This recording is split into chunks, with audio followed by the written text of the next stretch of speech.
literally come out with that, jump in the water. Oh yeah, something like that. You have this last floor before you go. It's like right on at night. Yeah. It's pretty neat. It's pretty neat.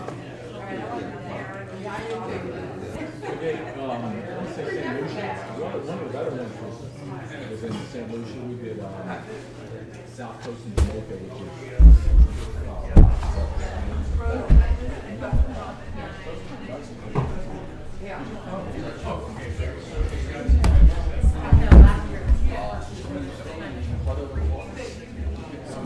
Yes, ma'am.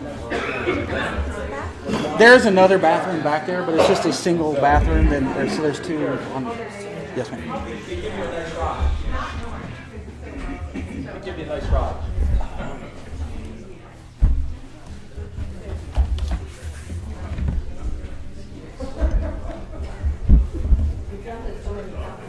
We still have people coming in. We'll give it just a few more minutes, then we'll start shortly. Okay. Hey, just a heads up. This is the mic that's going to be picking up all the live streaming for the videos for YouTube. So just if you're talking or anything, it'll pick it up. I just want to let you know. Sorry, that's great. So I can. Where you can whisper and that thing will pick it up. Yeah, just a heads up, okay? You need a little narration. Yeah, you want to narrate? That'd be kind of funny. Ladies and gentlemen, welcome to our podcast. Today we're going to be talking about cruising the bay. Yeah, so if you want to troll the Herring Bay Yacht Club, you can just talk into that while they're talking up there. Is this live stream? It's live right now, yeah. Oh, I just turned it on. It's on. I had to start it at 10 just so the people that were queued up. There's only I think there's 2 people watching right now. But yeah, it's got live streaming on YouTube. Yeah, she can log in and watch it right now. Just go to Herrington Harbour's YouTube channel and click on the live section, and it shows up like this. Well, actually, it's yeah, see, it's live on here right now. It's just called Maximize Your Summer with this guy at Recreational Boating.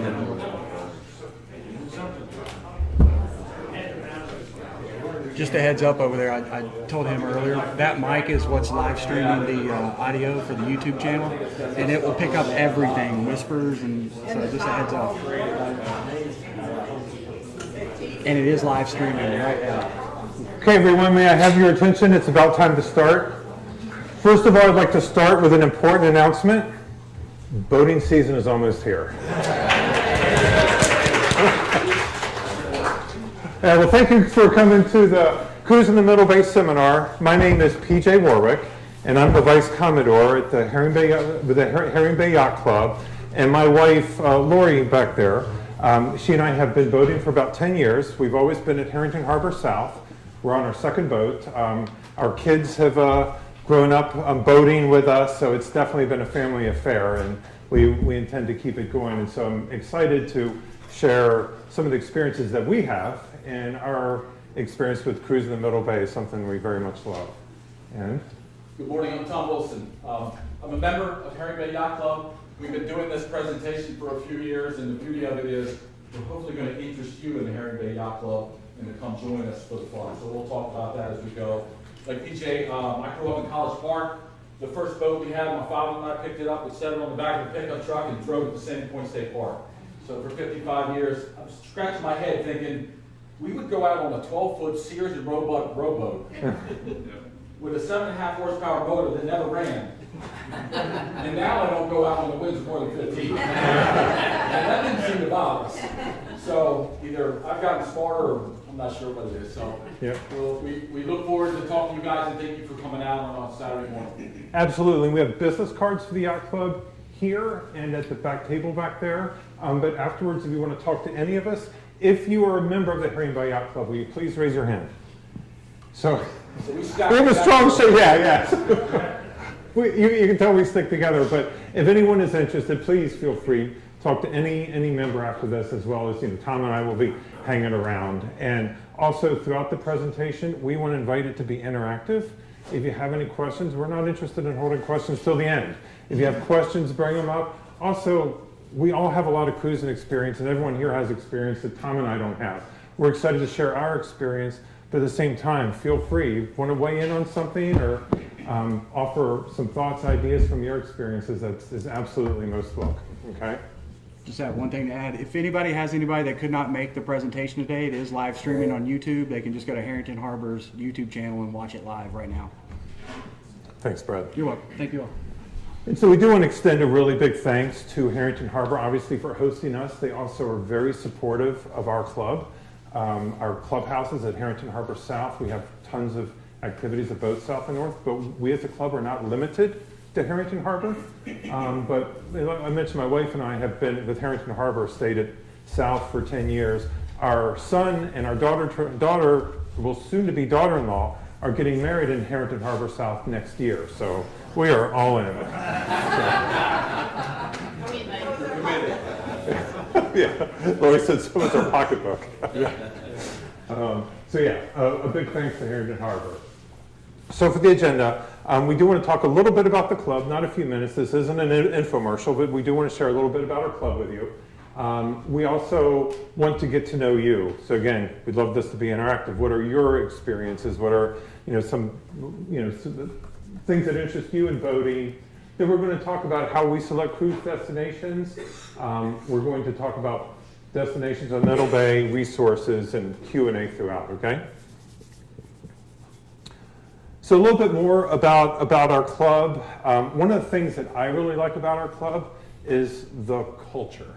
So sometimes my friends tease me, oh, you're the vice commodore of a yacht club, and they make jokes about an ascot and things like that. Trust me, couldn't be, that is the farthest from the truth. But our motto is real people, real cruising, real fun. I like the way that everyone's very down to earth, approachable, everyone pitches in, helps each other, has a lot of fun. Everyone's very social. It's a very social club. And we take a lot of pride in who we are. But a little bit of background. So we've been around for a while. We were founded in 1955. And we have over 150 members. And again, not just from Virginia, Maryland, DC, but some as far as Florida. We even have some members who do the Great Loop, who choose to be a member of us for the reciprocity with other yacht clubs and the benefits that they get from that. So also, we do have a lot of power boats, as often the case with yacht clubs. We know that there's a sailing club here, but we also have a lot of sailboats too. I'm looking at some folks with sailboats in our club right now. So we absolutely welcome sailors, and we are very purposeful about developing activities and outings that are balanced as far as the speed that you can go in a powerboat versus a sailboat to be inclusive. And also because we have a lot of people with no boats. Actually, a good friend of mine in the club has an RV. And he goes to a lot of our destinations in the RV, and he's got a conversion van, and he's a lot of fun stuff. Friends with boats. Yeah. Okay. And so a bit about the activities that we do. I want to invite our rear commodore, this is Jennifer Greiner. She has one of the most important jobs in the club. She actually does, now we're focused mainly on what we do on the water for purposes of this presentation, but we actually spend more time on land in our activities than we do on the water, and Jennifer is our rear commodore. So if you want to say a few words about your role. Thanks, PJ. Good morning, everyone. It's nice to see a full room. I'm Jennifer Greiner, and took on a new role recently as rear commodore, and part of that involves the land events. So I'm going to summarize those. My husband Mark here in the front row and I joined the club 4 years ago, right after this event. So no pressure. And we just really enjoy the club. We've met a lot of fun and interesting people. Enjoy the social aspects. Really enjoy the cruising. It's gotten us out on the water, some places that we had not previously explored. And we also enjoy all the events that we host on land. So I'm going to summarize those quickly for you. We alternate between Herrington Harbour North here outside the Gee Dunk patio and some land events are at South, and we tend to alternate between the two marinas.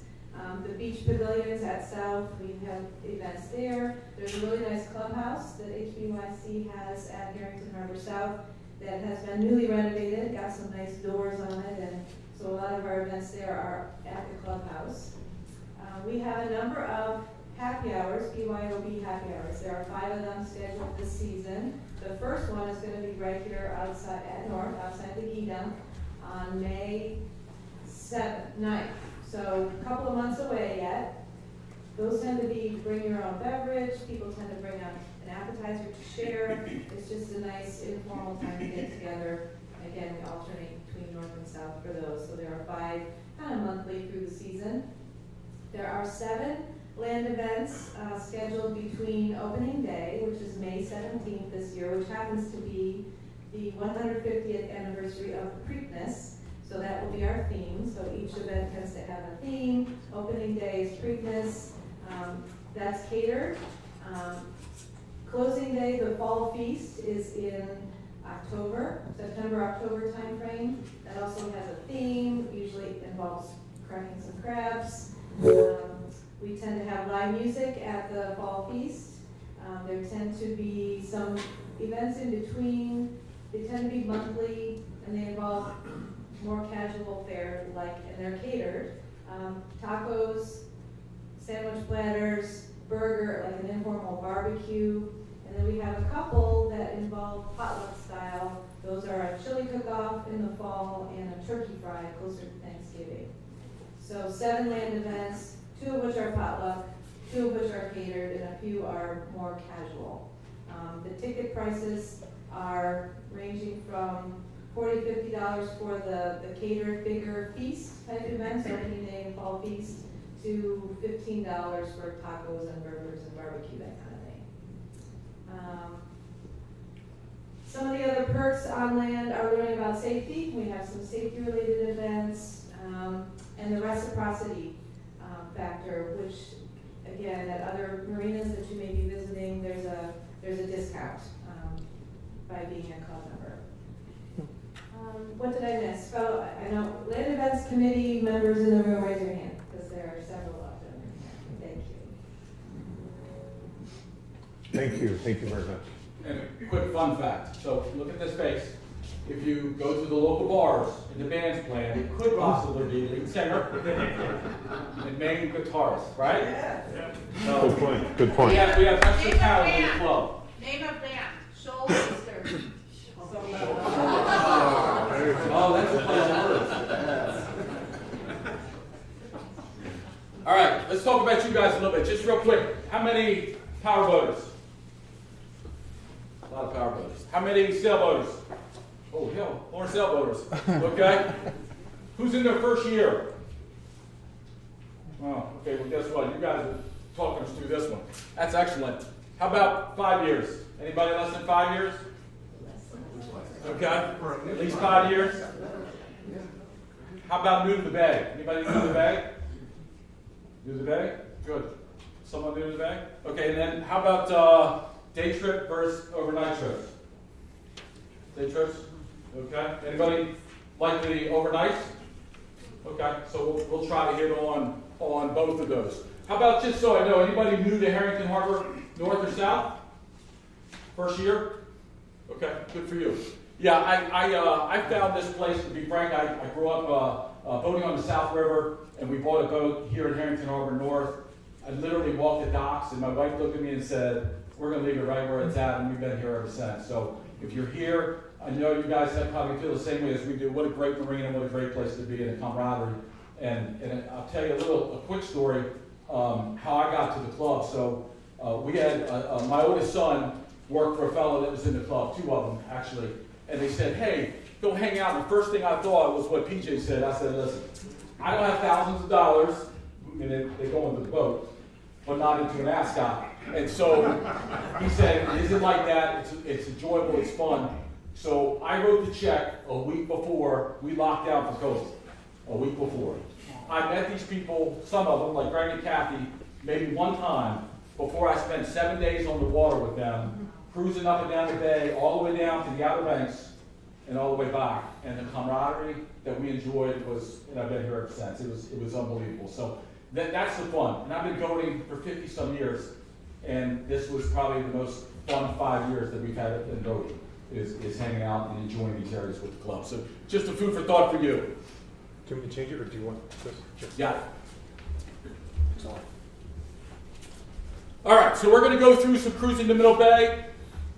Here's what we typically do. We try to look at something that's about 20 to 60 nautical miles. Why is that? Because we want you to be able to get there, get back. If you're in a sailboat, that could be a long day still. So important, have the ability to get back. When you cruise with the club, this is the fun part, we cruise together. So if anybody has an issue, you've got a whole assortment of people to help out. We got folks that know how to repair boats. We got folks that can pull you. Whatever you need, we have. And we've experienced this many a time where somebody's had some type of issue and somebody in the club has joined in. So this other part is true about the driving.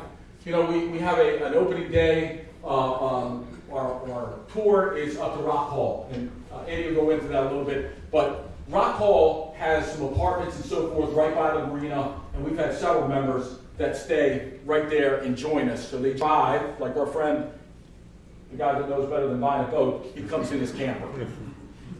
So what do we look for? All depends. So some like the shopping, the dining, some like some type of history, culture, some like the local activities, the events, accommodations for people, of course, without the boat. Some of us enjoy hanging out at the pool all day. Some like to go shopping. Whatever your interest is, that's how we try to look at the various locations and pick from there. So how do we select these marinas? Again, destination marinas, if you will. Some places that we've been to, places that we like, places that we know our members are going to enjoy. Slips. So when we go to Rock Hall, we've had as many as probably 20. I think we've had 20 boats go. Some of those boats have multiple people on them. So we got to make sure they have enough room for all of us. Draft. So our sailboat friends, you know, that's a need for you guys. There was one of the first tours you went with us. We went up into some skinny water. I remember that. A few of us had some challenges. Do you remember? The marina wasn't the nicest. I wouldn't call that a destination marina. But so draft's important. We want to make sure that all of our everybody can get there.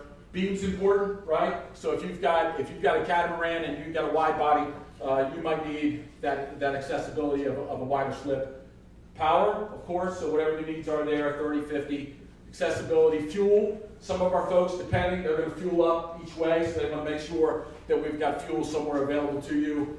And here's the other one, the ease of docking, right? We want this to be stress-free. We want it to be fun. We want it to be enjoyable. So we typically pick places that we know there's going to be folks there to help you tie up. Now, I will tell you this.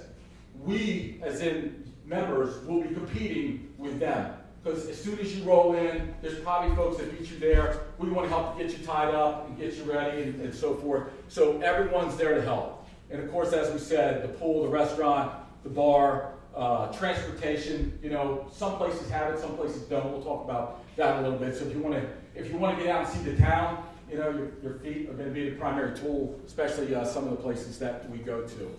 So I'm going to turn it over to Andy and have him walk us through sort of what our cruise schedule looks like this year. Thanks, Don. Okay. Thanks. Hi, I'm Andy Schneider. I am currently the fleet captain for Herring Bay. My wife and I joined after this presentation 2 years ago. We just wanted to learn how to cruise, actually, literally. We didn't know what to do. You know, how do I make a reservation? How do I go somewhere in the boat and not come back to the same spot, you know, after being on the water? And we liked it a lot, so much that now I'm fleet captain. So It's so expensive this past year, right? it did. And actually, I grew up boating, my wife didn't, and she's always been a little bit nervous, but we bought her first boat this year. It's new to us, so it's no longer my boat, it's hers. So it's a good thing. But we really enjoy the club. She super enjoys it. She's you know, been made comfortable and all. You know, she's one of the restaurant and shopping destinations. Other folks like the pool. So throughout the year, like Tom said, we try to split it up. Last year, we take used to take a week-long cruise each year. Last year was a Southern Bay trip that was, I think, 8 days. This year, per the survey we sent out, we wound up splitting it up into 2 4-day cruises. So we're doing Thursdays through Sundays or Thursdays through Saturday, or Mondays rather, if you want to stay a little longer. It's just kind of tough for people to do a full week away from home, a full week on the boat. Some people just don't want to do it. So we're splitting up into 2 shorter, long trips this year instead of just a weekend. One of those is to Northern Bay, so we'll be up on the canal in Chesapeake City, coming back to Colchester. And that trip actually has the opportunity to see 4 different bands, which is pretty cool. One of the other 4-day trips is to the Baltimore area. We'll spend 2 nights at the Baltimore Yacht Club. And with that, you've got an opportunity to just hang out at the pool or go over and anchor out off of Harbour Island, which is a pretty cool day trip. And then 2 days actually in Baltimore at Oasis Lighthouse Point Marina. So we start cruising Memorial Day weekend. We end right around Columbus Day weekend. So May through October, 6 cruises. This year is Rock Hall. That's a favorite to start the season. They take really good care of us. There's a lot to do. A lot of amenities, 2 or 3 restaurants, I think, and probably a band at some point that weekend. So starting at Rock Hall at the end of May. June is Cambridge. July is Baltimore Cruise. August is Northern Bay.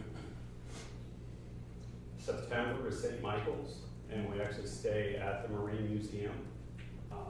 Good facilities there. It's a fun trip. There's so much to do in St. Michael's. Everybody likes it, so we try to do that one every year. And then we will end in Chestertown, which is a nice town. Lots of restaurants, lots to do. Farmers market every Saturday morning. It's just got everything, except so that one gets pushed usually till last. But we try to do probably 3 to 4 of our destinations that have pool each year, and probably most of them that are in a town, so you have shops and a variety of restaurants. We do plan ahead too, so I'll do a pre-cruise briefing each week, usually probably the Thursday, Wednesday or Thursday. We'll talk about weather, we'll talk about the routes, we'll talk about the activities we're going to do while we're there. And it's typically a cruise host who will plan the activities at the marina. You can partake, you can do your own thing, it's whatever you want to do, but we offer that up. So if we're cruising and just spending Saturday night, there'll be a Saturday dinner event and then a Sunday breakfast and happy hours and stuff like that. So we'll plan out the weekend, and like I said, you can take part, you can do your own thing, but at least, you know, we're putting it out there for you for things to do. So basically just show up on your boat and have fun, relax. Did I miss anything? It's fun. It's great. We like it. So. I think probably the only thing is Andy puts together a cruise committee to help him decide the locations. So it's sort of wherever you want to go. You know, we've done long cruises in the past. Right now, folks want to do shorter cruises, correct? Yep. You know, longer weekends. We've had people want to extend Friday to Monday, so we have that option available where people are going in Friday and staying through Monday if you want to do that versus just Saturday and Sunday. For every cruise. Yeah, for every cruise, you can always extend it. When we call and make the reservations at those marinas, or when we're initially coordinating, we always ask about coming in early or staying late. Because a lot of folks just, they don't want to rush in for one night and then rush back out. That's not as much fun, it's more work. So a lot of times somebody will go Friday evening or stay till Monday. So that is always an option now. And yes, the cruise committee is picking destinations. We try to go somewhere that's a little farther away that we haven't gone to. But probably 2 or 3 of the trips are close ones that people like. Unless all the slower boats join us. It's tough for a sailboat to go all the way up to Chesapeake City, but you can go to Cambridge and, you know, Bakeridge Marina, Sullivan, stuff like that. So we make sure we keep those in the mix too. Any questions? Good? Thank you. Okay, let's talk about some cruise destinations. We're going to start with weekend. cruising destinations. And so this is what we'll go through. We'll kind of start here and go around, and we're going to cover them in two different waves. The first will be places where we'd stay for the weekend. Another is day trips, and we'll talk about those. And one other thing before we go, this isn't on any slide, but something I thought of, something that my wife and I find really enhances our experience boating is hobbies and toys. So we've got a lot of things that go along with our boating experience that you might consider. We're both pickleball players. We bring our pickleball paddles everywhere we go and often think of, where there might be pickleball. I'm a drone pilot. It's nice to see the places we go from up high and take video and get that vantage point. My wife loves her stand-up paddleboard. And I've got a fold-up bike, is really cool, folds up really small and fits in one of the staterooms. And something we really love, we've got 2 electric scooters that go really far on a charge, and they fold up so they both fit in a locker. And so when we go to these destinations, that gives us a lot of range. So you can buy those scooters on Amazon. They're not that expensive. Wear your helmet. But they're really cool. So those are some things that we kind of bring along with our experience that kind of enhances our whole cruising experience. Okay. So let's talk about Annapolis. It's a favorite for many of us, I know. I'll actually go ahead and move to this, to use this map as a bit of a prop. So, there's Annapolis has a lot of waterways, but 2 of the main ones we'll focus on is, of course, the Severn River here, but also thinking about Spa Creek and Back Creek. So, Spa Creek, that's where you have what they call Ego Alley. Everyone familiar with that in Center City, Annapolis? Everyone knows Ego Alley. That's up here. Then there's the area where they have all the mooring balls right here in the Annapolis Harbour. And then here you got the Back Creek area, which personally I haven't been to by boat, but they both straddle Eastport. So, in Annapolis, in the city center, you've really got the urban experience, the hustle and bustle, the restaurants, the shopping, and all of that. Eastport is a little quieter. It has some great restaurants, some great marinas. It's just a little bit quieter. So we often like to stay at Ego Alley, and because that gives us access to so much. As far as shopping and dining, some of our favorite shopping areas is that it's called Main Street. It's the Main Street that goes up and down. It's got a lot of clothing boutiques. There's one store called the General Store that has, I've never tried the fudge, but the smell of the fudge will overwhelm you when you walk in. And it's got a lot of gifts and interesting things. A lot of them are PG-13 rated, maybe even R rated, but it's kind of a fun place to go and browse around. And as far as restaurants go, we often enjoy, so the Chop Tank is a nice restaurant there. I'll bet most people here are familiar with Pusser's, which is closed. Yeah, Pusser's is no more, unfortunately. It was quite a time there. I remember one time we were staying in Ego Alley and one of those slips on the end, right across from Pusser's. And we were sitting on the bow of our boat having a drink with our kids. They were older. And then my brother and sister-in-law. And we're trying to figure out who was the drunkest at Pusser's. And we were taking bets on who we were thinking. And there's this one young lady we kind of zoomed in on. We think she's the drunkest. Right after we chose her as the drunkest, she was making some gesture and she knocks the guy's hat into the water. She felt bad about it. They first made an attempt to fish the hat out. That was hopeless. Then she disappeared for about 15 minutes. And then she came back with a new hat and gave it to the guy. So, it's good people watching in Ego Alley. And the people will watch you too, by the way. It goes both ways. And we've actually had people come by and chat, and we like them to say, hey, do you want to come on the boat and have a drink? And we made some friends that way. So, with Ego Alley, you're going to get that urban experience, but then also expect that at night when you stay, you're going to get some of the urban noises. So you'll get some party boats and different things. You just have to accept that as part of the experience. Yes, we have a question.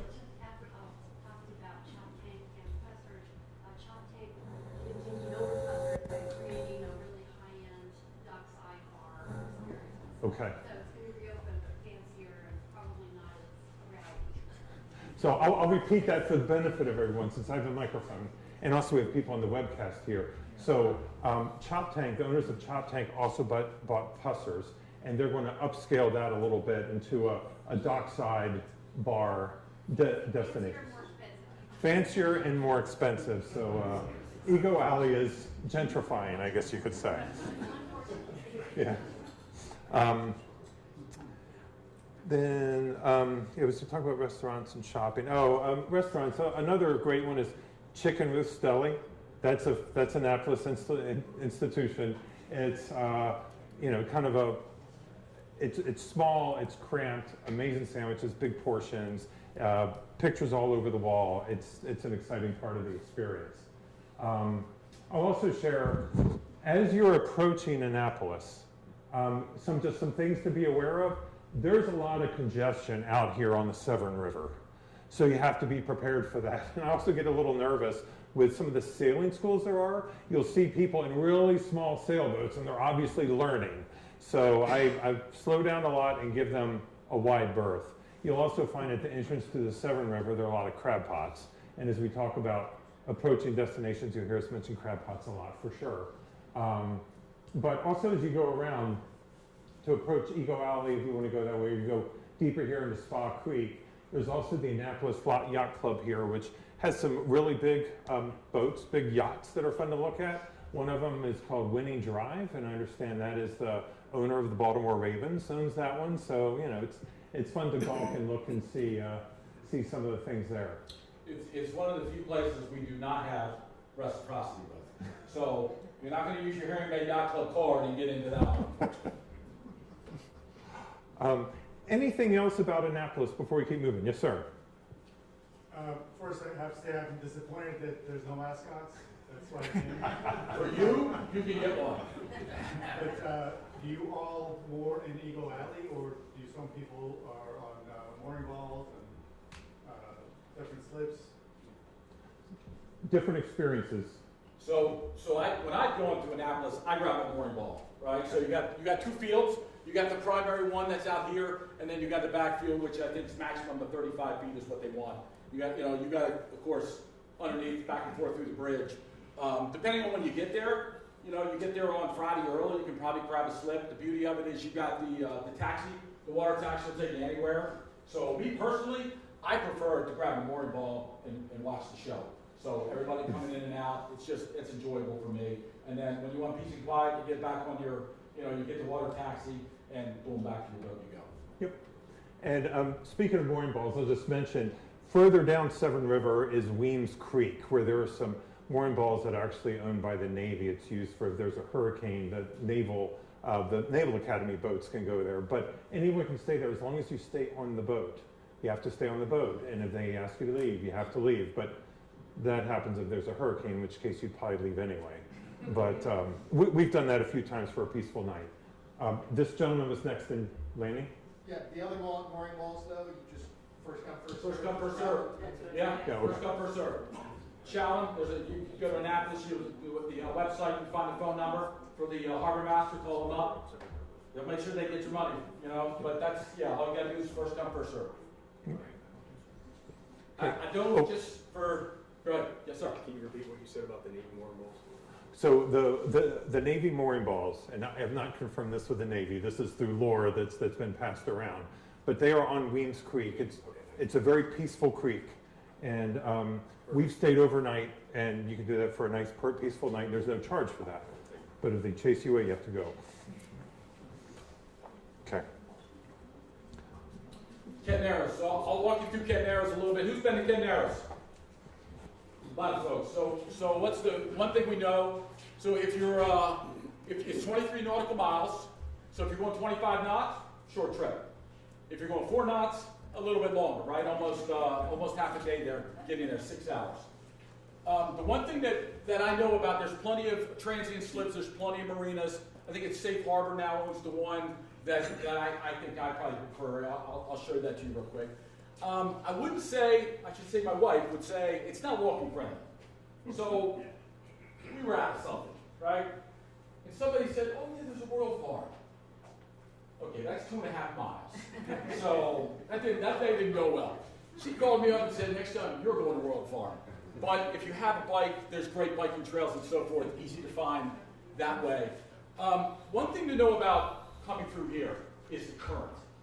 So everybody know, I mean, that current risk. So if you've been through there before, if you're on slack tide, it's great, no problem. You can find an easy place to dock if you're pull up to one of the bars, whatever you want to do. But if that current's moving, it's probably at least 3 knots, sometimes even more. So just keep in mind, you know, like you have, let me go to this one. So you have a bridge that you have to contend with. If you've got a mast, or if you've got a fly bridge, if you have a bridge to contend with, 13, you're going to give them a call, they're going to open up.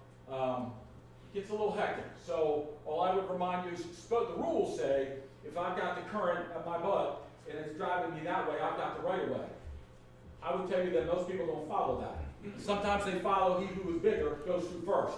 So just be cautious when you go through here, and also know that if you don't have, you don't have a mast, or you don't have a fly bridge, and you don't need to go through there, you can go to either side safely. I will tell you that coming from the north, it's a little tricky. So just stay, use your markers coming in, right return, and follow that in. It is fairly tight. I mean, I know they've dredged it in the past. I avoid going north. That's me. I draw like 3.5 feet. It's not that I know there's probably 3.5 feet in there, but I got no interest in touching anything. So I tend to not go through the north. I was just going to point out, on our side of the bridge, on the south side, there is a yacht club that we have reciprocity with. So Yes. you don't have to pull the bridge if you don't want, right? Yep. Let me see if it's on this one. Not on that one. And it's called the Kent Island Yacht Club. Kent Island Yacht Club. Correct. So correct me if I'm wrong, but that's another one where if you grab a slip in there, you might want to time it on slack tide, because it's a little tricky. You had a problem coming out, right? Yeah, what was the one time we stayed there and we were in a slip where we had the current was coming to our beam side to side, and actually a funny story. We were getting ready to leave, started the engines, and I go down, look in the hatch to check, and my center engine isn't pulling in any water. There's no water coming through. I thought, oh my gosh, is something blocked? Do I have a broken impeller or something like that? And I was trying to troubleshoot. After a bit of time doing that, I figured, well, let me pull out and check it. If I have to turn the center one off, then I can go on the starboard and port engines. What I realized happened, the current was so strong that the exhaust from the starboard engine was blowing into the center engine intake, and it was just pulling in air. I mean, the current is that strong. That was pretty crazy. The engine was fine, the impeller was fine, but just a funny story about the currents. Yeah, it is now. Just a cautionary tale. I was coming up from the south, and I was just about the bridge, and there is a bulkhead, a concrete bulkhead on one side coming up there. And I figured, well, it's a concrete bulkhead, there's got to be lots of water in front of it. And I was probably about 15 feet off the bulkhead, and all of a sudden I heard, Can you do a quick stop? no, I didn't actually stop, but I did bend the tips of my prop. Oh. Ooh. That was a $1,200 fix. So, Yeah, we like to avoid those days. So, Kinder's is a good place. You got the jetty. Again, this is a nice place to stay. I think it's Safe Harbor now. The pilings were a little old. They were a little run down last time I was there, but Safe Harbor steadily improving that stuff. So that's probably one of your better options. And then you can get one of my favorites, Harris Crab House. Sorry to interrupt. They had some issues with the filings. Safe Harbor, Kent Narrows, or Narrows Point, about a third or a half of their slips are now floating docks. And they're still in the process. I think they're going to be done here soon, but not soon enough for us to go there this year to actually book it. The yacht club favorite, the floating dock. The floating, yes. So, any thoughts, any questions, any concerns with Kent Narrows? You good? Okay, let's talk about St. Michael's. Most people know St. Michael's. I had been there so many times by land, and the first time I went there by water, everything looked so foreign and unusual. When you see something from a different perspective. But yeah, so if you're going 25 knots, it's about an hour and a quarter. If you're going 4 knots, you're looking at close to six hours. But it is a beautiful cruise. I mean, across the bay, and then into the Eastern Bay there and down the Miles River. And you get to go by the Bloody Point Bar Lighthouse, which is nice. And if you want to, you can stop and drop the hook in Shaw Bay, which is right off the Rye River, or Wye River, going in there. So, I think we talked about that. So we'll talk about the marinas and shopping on this one as we talk about the various options there. So as far as the marinas, we've stated many, but a favorite of ours is the Chesapeake Bay Maritime Museum. It's a not-for-profit organization that obviously has a fantastic mission, and the hospitality there is fantastic. You have to be a member in order to stay there. You know, we have an arrangement for our yacht club where we're able to stay without our individual members being members, but generally you need to be a member. My wife and I have made that choice in the past. It's a great option. You stay there and you are right in the middle of all of their displays, boat history, boat building. They keep expanding, they keep upgrading. The Hooper Island, or Hooper Strait, the Hooper Strait Lighthouse is right there on the property. You go in there, tour the lighthouse and see how lightkeepers lived 150 years ago. And it's also a great vantage point. So the Maritime Museum is there. The shopping, the main thing, the main drag you would say, is on Talbot Street that goes along here. So it's a little bit of a longer walk compared to other places where we've been, is the St. Michael's Marina and St. Michael's Harbour in Marina. But so they each offer a great experience, a different experience, but we find that we favor the Maritime Museum for the reasons that I gave. And I know that the Harbour in Marina and others may offer loaner bikes, which is also a great way to explore too. We've gotten loaner bikes and ridden around. Probably one stay at the Harbour Inn will buy you your year-long pass at the Maritime Museum, plus let you stay there. Plus, if you want to run there just for the day, you call them up and they'll put you somewhere. Yeah. So, Maritime Museum's a nice place. It's a good point. One free night a year, I think. One free night. Okay, really good point. As far as places to eat, a lot of people know the Crab Claw, which Google Maps says it's temporarily closed. Anybody know the situation with that? Temporarily closed. I think it's supposed to reopen in April. We were there a couple months ago, there's a sign outside. Okay. I think that's what they were saying. So it sounds like it's going to reopen in April. Lots of great restaurants here along Talbot Street. One of our favorites is Ava's Pizzeria, a nice little unassuming pizza place, but it's really good pizza, really good salads. For higher end dining, there's a place called Limoncello that we like and have done a couple of times. And to get that waterfront experience in addition to the Crab Claw, there's also, it's called Foxy's. It's right here on the water here at the St. Michael's Marina. You don't have to stay at the marina to go there, of course, but that's a really good option. Along Talbot Street, oh, you've got a question. This presentation is so fantastic, and we're feverishly taking pictures. Would you share your slides after this via email so we can print them off? Yes. We'll figure out how to get them on the webpage. That might be the best way, because it's so large, it's hard to email. Okay. But maybe we can figure out how to put this on our website. You can go to the website and get it. It will also be archived on YouTube, so you can go back and watch it on there if you need to as well. And thank you for the kind words about the presentation. If you guys send me the presentation, I can upload it to an Adobe We'll do link, that. and it's just a click, and they can download it off of that thing. That It'll would be be easy for great. everybody. Yeah.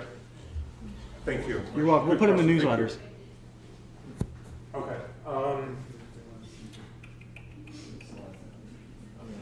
Just a little bit about the approach to St. Michael's. The Eastern Bay can be a little choppy as you're coming in, but it's not too bad.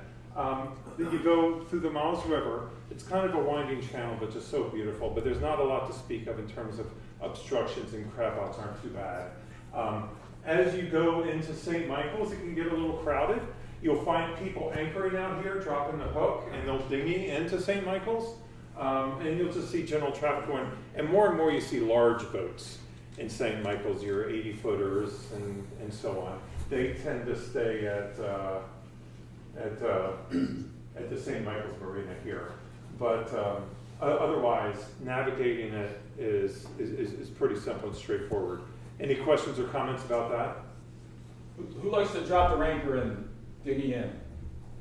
So the only word of caution on the anchoring for those that you probably are very familiar with that area But if you're not, and you anchor around here, just be careful. Make sure that you're set. Everyone knows Chesapeake Bay, it's mud. All right, so just make sure you have the right anchor. Make sure you set it.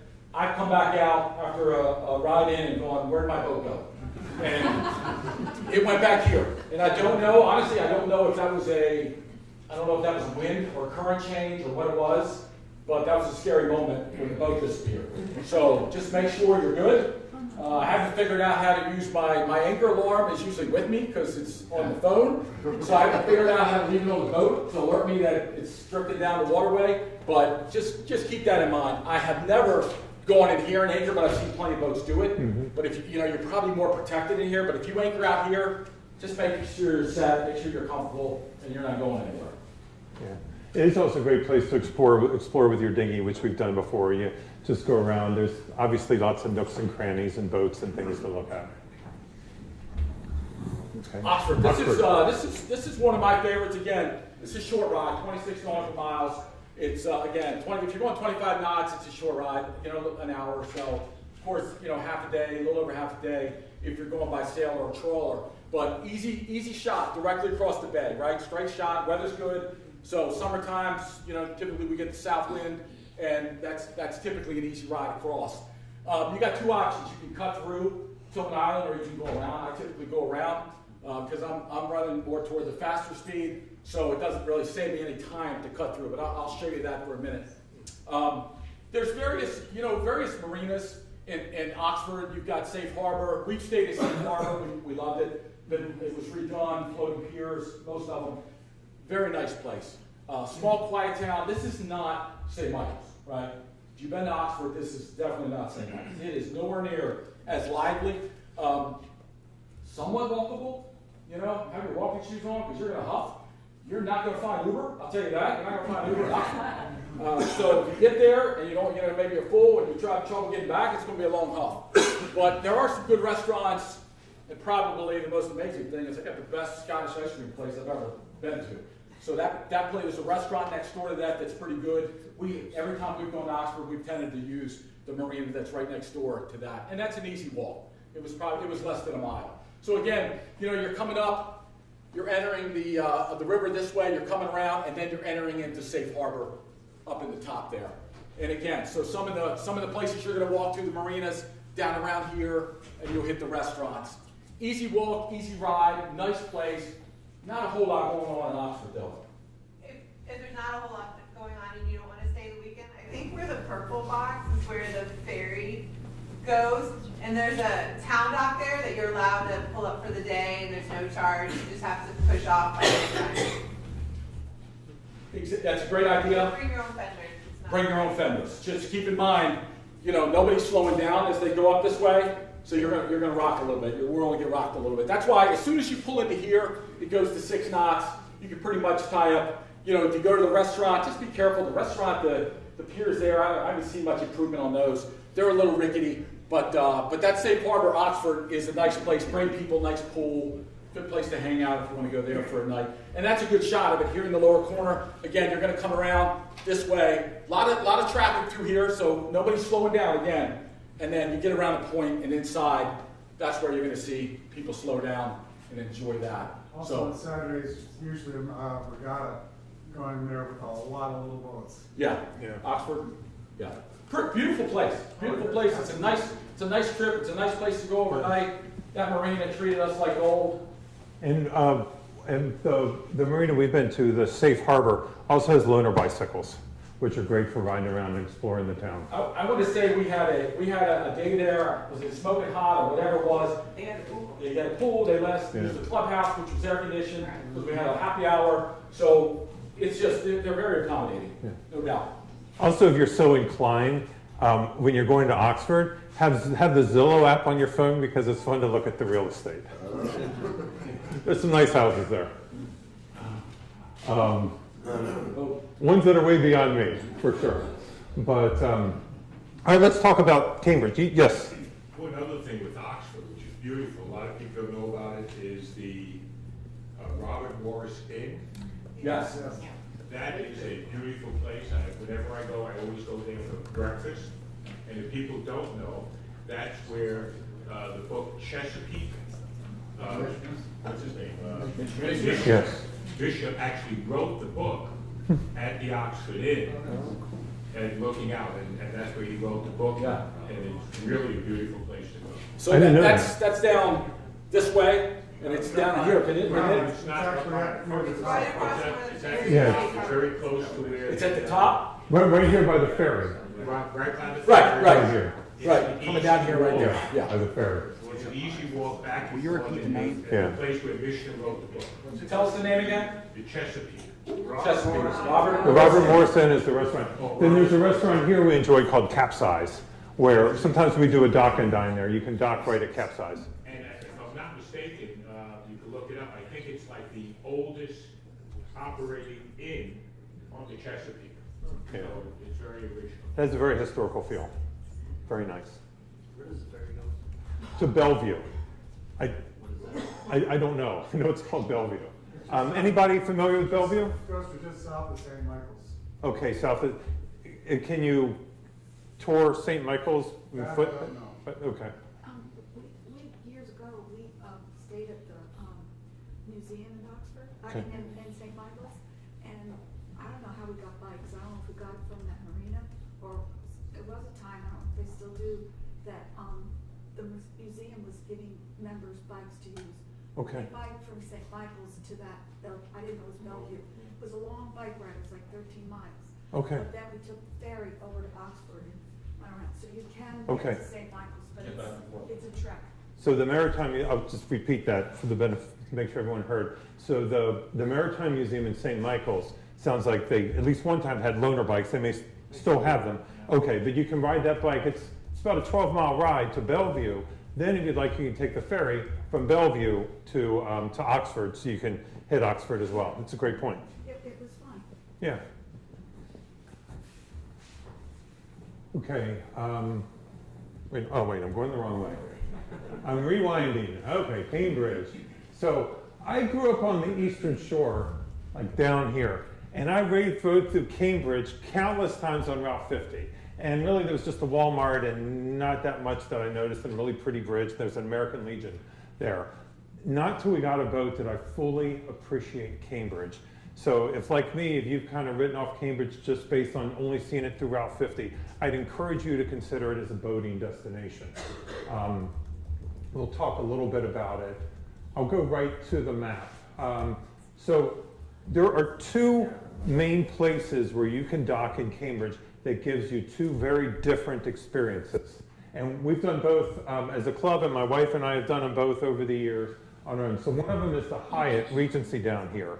And it's a beautiful property, it's a beautiful hotel, great pool, great drinks, nice restaurants, but you're pretty much, unless you have transportation otherwise, and again, Ubers aren't terribly reliable on the Eastern Shore, you're going to be there to enjoy the amenities there on the property, which it's not an inexpensive property, but it's absolutely beautiful. We've gone there before, and I've ridden my bike, all the way across Route 50 and all and explored around, so that's doable. But generally, you go there, you're there to stay at the Hyatt, which again is a great experience. You want a great pool and all that. Wear comfortable shoes. Long walk from the marina to the pool to the hotel. Yes. And if you have a dog and you are out further out and your dog has to go to the bathroom, it's a long walk. We've got a greyhound as our boating companion, and our greyhound always made it, but you would see other places where other dogs just couldn't make it. So then the other experience here is we've got a reciprocity with the Cambridge Yacht Club. Did I get that right? With the Cambridge Yacht Club right here. And that is very walkable to all the activity. So if you want to enjoy the town of Cambridge, there's a lot there that's historical, really good restaurants and all. I'd encourage you to try the Cambridge Yacht Club. It is really nice, it's well protected. Along the Choptank River it's not a no-wake zone, but they have it well protected with, trying to think of the word, barriers, bulkheads, yes. It's well protected, but it's also a great walk. So restaurants there's an Ava's, which is related to the one I mentioned in St. Michael's. There is Snappers. Is Snappers still open? I think it is. So Snappers there is right on this corner up here. So that is really close. And then there's also the RAR Brewing, which is a great place to grab a fresh beer. They got a great lineup with really good food. And they have good shopping there. It's not quite the shopping that you would find in Annapolis or St. Michael's, the upscale boutiques and all that. But it is a really charming walk and a great place to explore. Let's talk a little bit as you approach the trip to Cambridge. So this is just another view here. This is of the basin where the Cambridge Yacht Club is. And then that's the Hyatt, which again is very protected. And you can see the long walk there, and it's actually longer than it looks like on here. It's a long walk. It's a long walk. It's a long walk. That helps a little bit. Yeah. You're gonna go down that path. For those that haven't been there, you're gonna walk out and you're gonna walk that path. Yeah. Bring comfortable shoes. Okay. Yes, sir. I just had the Cambridge Yacht Club. I know we've gone a few times for $10. Okay. Yeah. Tie up for It's a good deal. Yeah. Yeah. BJ, you might also mention the city has a marina right adjacent to the yacht club as well. Thank you for that. Thank you for that. That's free, isn't it? Is it? I don't remember. Do they charge? I would say it's not much if they Yeah. I charge. don't remember they charge. So the city marina, is that the half here, Yeah. or is that you see boats also No, docked? it's out by the yacht club. Okay, it's that half. So the yacht club has the northwestern half, I believe, and the southeastern half is the city marina. Good point. Thank you. The club's actually staying. And further down, there's also a cement wall that you could tie up to. There's only like 3 or 4 boats. Okay. But we've spent the night there too, but it's a Okay. big cement wall. This is one of our upcoming trips here to Cambridge. Yeah. Yeah, And A lot of water. at least 6 feet. No, I mean for me. And if people are into history, the Harriet Tubman Museum is there. Okay. And also there's a Marine Museum just around the corner from it, basically. Okay, the Harriet Tubman Museum. Yeah, there's a lot there that's historical. As far as the approach to Cambridge, one thing that we find going along the southern end of Kent Island to get there, there are a lot of crab pots and they get really choppy where the Choptank's a big river. It's got depths up to 60, 80 feet in some places. And so it can get really choppy there and those crab pots can get lost in the chop. There is a channel, but you know how it is. You'll still find crab pots in the channel. I also encourage you, I'm a little bit of a lighthouse nerd. I'm a nerd in a lot of ways, but I really enjoy lighthouses. And the Sharps Island Lighthouse is there. That's the one that's listing by probably like 15 degrees or so. That is the one that was actually pushed over in 1977 by ice flows. And it's just, it's very scenic. It's a nice curiosity, great picture taking. Yes, Ron? One note, coming up the Choptank River is a lot of times the way you find the navigation marks is just look for all the fishing boats tied up to the navigation markers. Look for the fishing boats around the It's a nice ride up the Choptank. That's a beautiful ride. You know, typically summertime we're getting southerly winds, so you don't find a lot of chop other than boat traffic. Great ride up there. No matter what your speed is, good ride. Absolutely. There's another question? I just realized that the sailboat probably can't get under the bridge, but Grand Hyatt, if you tie up there, how do you get access to the amenities? You pay the price, so you pay a resort fee now. If you go to the Cambridge Hyatt, they charge you whatever, $15, and you have access to everything. They give you bands now, so you just walk up and charge those strings right to the band. So you never know, you just paid $15 for that, whatever it was. Yeah. Yes. Just going back to St. Michael, any sailboat experience on the backside of St. Michael's? Any sailboat experience on the backside of St. Michael's? You mean San South Diego side. Creek? Yeah, San Diego Creek. I didn't want to mention it because it's the most beautiful place on the bay. But I was going to bring it up since you brought it up. No. Shout. No, I've heard enough. We don't need it. Better? But it's by far the most, if you like to anchor, it is the most beautiful place on the entire bay to anchor. and then you can dinghy into St. Michael's. It's only a short dinghy ride, and you're 2 or 3 blocks off of the main street. And it is just fantastic, and don't tell anybody else. It's closed for the season. Do we have another question here? Repeat the name, please. What's the name of the creek? San Domingo. Santo Domingo Creek. But now forget the name. So a little bit of good news. My notes say at 11 o'clock we should be right at this point. So Tom, we are right on schedule. So far, so good. Keep it on schedule. We will move to Solomon's Island.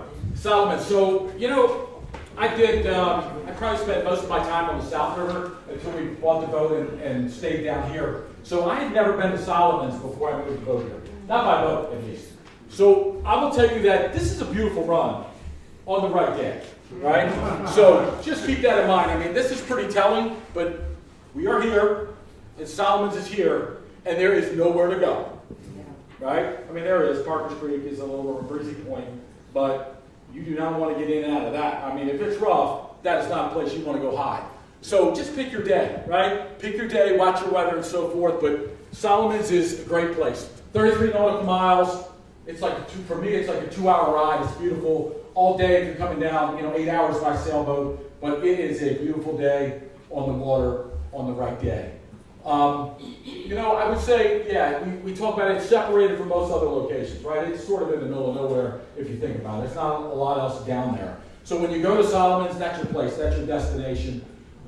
Wide variety of marinas. You want to find marinas, you want to find shopping, you want to find history, whatever it is. It's more like a St. Michael's. There's a lot to do.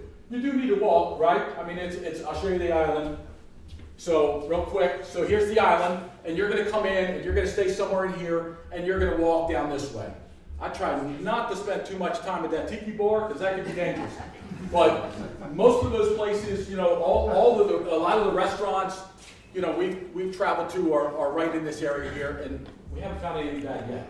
I haven't found a bad place to go to there yet. As you come down, when you're leaving Herrington Harbour, I told the shore. I just hold the shoreline all the way down, and I'll show you real quick. I come around, and here's a good shot of it. So I'm coming around this way. I typically go on the inside, so you can travel through the inside here to get into the heart of the town, which is up in here, or you can go around the outside. Your choice. Just don't go through the middle.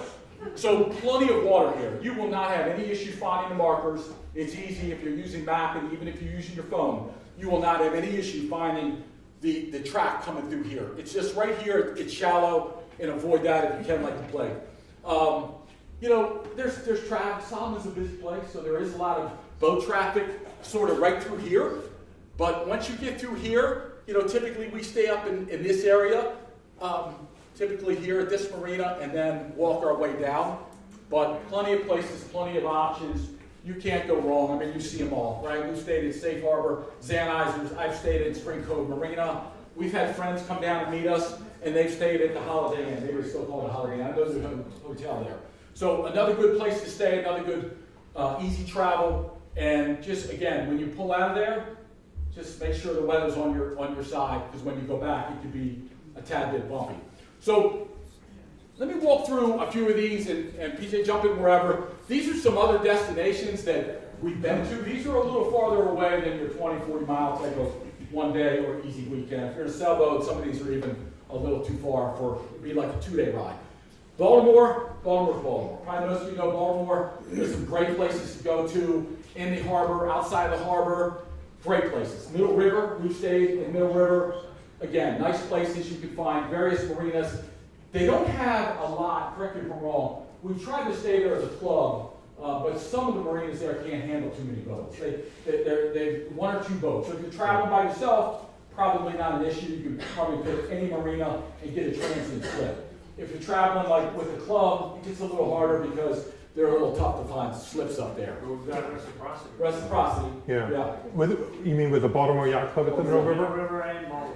Yeah, okay.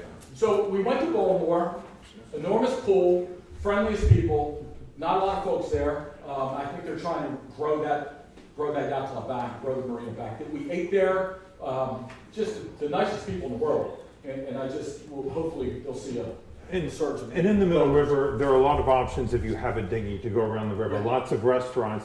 There was one, I can't remember the name, but it has a tiki bar kind of feel, like with palm trees and on a beach, and that was a really fun experience, but it's further down the river. But also in the Middle River, we've done it by dinghy from the Baltimore Yacht Club, but you'd be careful, you don't want to do it on a pretty calm day. But you can go to Hart Miller Island, which I can't say enough good about. You can't dock there, and it's not inhabited. There is, I don't know if it's a state park service or it's national, I'm not sure. But if you go there, you can dinghy and you can beach the dinghy. And they have loaner bikes for free. They have a snow cone shop. But we did bikes all around. We saw a bald eagle. We saw a lot of wildlife. And it was just a fantastic experience. So if you have the ability to anchor nearby or dinghy over from the Baltimore Yacht Club in the Middle River, Hart Miller Island is a great experience. And we're actually going there this year. Are we? We are. Yes, we are. Who's been to Fairleigh Creek? What was your score? Did they vote for you as you went in? Well, the 10? The chairs are set up The there. chairs? Yeah. I'm sure you were a 9-9 at least. Yeah. So, Fairleigh Creek's interesting. I'll do Tom's rendition of his drawing. You got land here, if you will. You got land here. It goes this way too, whatever. But you're going to come in and you're going to hug this shoreline. When I say hug it, I'm talking me to Cap. You're going to hug that shoreline, and then you're going to make a turn in here, and you're going to be evaluated by the 20 people sitting in their chairs, drinking their favorite alcoholic beverage of the day, holding up signs, telling you whether you scored a 10, a 9.9. They'll critique you, call you choice names if you screw up. And at the same time, this will be loaded with boats. Everyone's anchored out, and they'll all be swimming across to the tiki bar. So as you make the cut, just keep in mind, you got people swimming, you got boats coming in and out, and the current is ripping through there. So if you come through here, just be ready, all right? And don't be afraid to get problems. So this is why, if it's slack tide, it's wonderful, all right? If it's slack tide, you'll be all 10s. If that tide is smoking and they're swimming across and you're having a bad day, they're going to abuse you for at least a minute or two as you try to get through the cut. I will tell you this, most fascinating thing. So we stayed at the Marina here. They're redoing it. Last time I was there, it's pretty nice. The bar is a little over the top. I mean, you could go there probably for short periods of time. I'd be home by 9. But the waterway back here was fascinating. So we came back here and the carp were breeding. And when I say the carp, I'm talking about the 1,000 carp that were swimming in here. And we were in a kayak, and we watched this happen all morning long as they flipped out of the water, jumped out of the water, hit each other full speed. It was an absolute show. So if you do go back here, take a chance. And a lot of people will anchor in here. I've anchored in here and stayed overnight. It's easy to do, good holding. I mean, it's muddy, so right, so just put out lots of chain and rope. Make sure you got a decent anchor, and you'll be fine in here. Because it's very protected. You're protected from the wind in all directions, but you'll get quite a show in here with the fish. It's kind of fun to watch. So that's Fairleigh Creek. Is that sailboat friendly? Sailboat accessible? Yes. Or just powerboat? No, it's deep. It's deep. You can get in there. Yeah. You just need power to get through. You just power through it. We were there in the middle of the summer, and they were everywhere. Everywhere. I'm telling you, it was the most fascinating thing I ever saw. One of our club members is a professional photographer on weekends. He said, Tom, we're going to go out here and see if we see some wildlife. Holy cow. I mean, it was the grass. It's shallow water, so you're going in on your dinghy, going quiet, and they were everywhere. Absolutely everywhere. Tolchester's another fun place. It's got a great pool. It's got a bar. They're going to have the band playing. I'm not sure if Jennifer's playing at that one yet, but it's coming up soon. Tolchester's a good time. Tolchester's another one, depending on where they put you. You could be walking a little bit, so just be prepared for that. There are some docks that you have to kind of walk all the way around at Tolchester. But good place, right on the bay, north of the Chesapeake Bay, easy to get in and out of. It's not like staying somewhere on the South River where you may go miles up the South River to find where you want to be. Tolchester's right on the bay, so's Fairleigh Creek, right on the bay. As you're going north, it's on the east side. easy places to get to. All of them are north of Rock Hall, another place. So Rock Hall is one of our favorite places. Rock Hall Landing Marina, I believe it's called. So very, very welcoming to our club members and to you. Great place to stay. They've redone it. New ownership New this ownership. year with the same nice people. Same nice people. They've got a great pool. They've got multiple, I think you were talking about earlier, there's probably 3 good restaurants. All of them are within walking distance. Yes. No issue getting to any of them. And also in there, so the only thing to keep in mind when you go to Rock Hall, so Rock Hall is kind of split. I'll go back to my pen. So Rock Hall, think about it like a circle. You're going in here. Okay, that didn't work. So there is a channel through here, and Rock Hall Landing Marina is at the up here, the very east part. So you can come in and go to the channel, but most people probably just go around the outside. And there's a nice restaurant here. There's a nice restaurant right over here by the marina. So great places to go. Just don't go here and here because you will be chewing a propeller or sitting on the heart for a little while. So just stay away from those areas. But Rock Hall, yes sir. Sorry, any opinion on Sunset Cove? Somebody mentioned it on YouTube as a Baltimore destination, maybe. Sunset Cove. Anybody familiar? Anybody familiar? Anybody know Sunset Cove? Okay. I do not know Sunset Cove. Something to add on Rock Hall. Go. The Inn at Osprey Point, really nice place for a special occasion meal, and that's in Rock Hall. And they also started a circulator bus in Rock Hall, the city. Started back? Yeah. Oh, Yeah. great. Yeah, so I think the last 2 seasons goes till mid-October-ish. But it takes people from the marinas and out around the edges of Rock Hall into the bars and restaurants kind of in the center. Remember we had that nice meal? Yeah. And this is when the Northern Lights showed down here. And I think one of the waitresses had gone out and had seen them. We could see from there the entire restaurant, wait staff and kitchen empty, and went out to look at the Northern Lights. It was really pretty special. Rock Hall's got a backside to it as well, so you can actually go around and come in the backside, and so that's probably where that trolley comes in. You know, if you're here, you don't really need that trolley, but if you are on the backside, there's a couple nice marinas back there, pools and all. But to get in and out, you're put your walking shoes on. It's a little bit of a hub. Chestertown. So we talked about Chestertown. That's a great place. It is a great ride up that river. That is a beautiful ride. Very little boat traffic. I would say. I mean, unless the wind's blowing hard, there's very little boat wake. The wind is fairly protected. It is a great ride up to Chestertown. There's at the town marina, there's a restaurant. That restaurant, I have no idea, it's caught fire multiple times. Last time I was there, it was not open. It's for sale. But you on a side job, last time I was there, it was for sale. But Chestertown's a nice town. You can, lots of restaurants, lots of places to go to. There's no pool or anything like that at this particular marina, but it's floating piers. It's easy to get in and out of. It's very protected, and that's a pretty good ride. It's a long ride. I mean, that's a 2.5 hour ride for me going 30 miles an hour. So it's calm too as you go. Yeah. We went a couple years ago and we had at least 3-foot waves crossing the bay. And by the time we got up to the river, it was nice and calm and peaceful. So by the time you got to your destination, all the stress had left. What about bridges? Going up to Chestertown, 0. We stopped just before the bridge.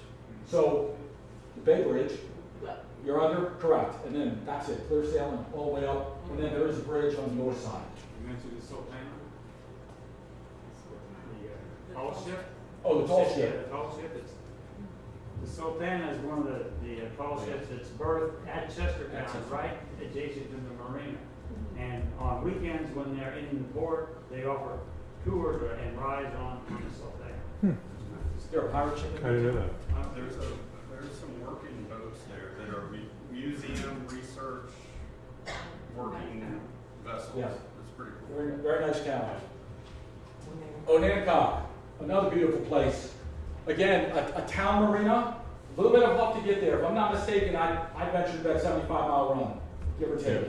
And on a not so good day, that's a bad ride home. We've done it. We've done that ride home from Onancock back to Herrington Harbour North, and I swear I think that thing took a month and beat me to death. So that is a tricky one, but they have a great town marina, It's a little tricky getting back in there, so just, follow your chart, follow your reds and greens, and you'll get back there. And then Cape Charles. Well, just another word about Onancock. It is, so right there's a restaurant called Mallard's, and there are things to do right there, but otherwise you're probably going to do a bit of walking. So that was one place where we found our scooters to be pretty useful.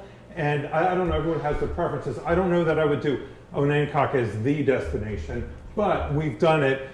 We've done a 4-legged trip, Solomon's, Cape Charles, Onancock, Crisfield, and back, so you can add a little bit more there, but definitely worth a night or two stay. That little bar is a lot of fun, friendly people, but it's also a very nice, peaceful experience.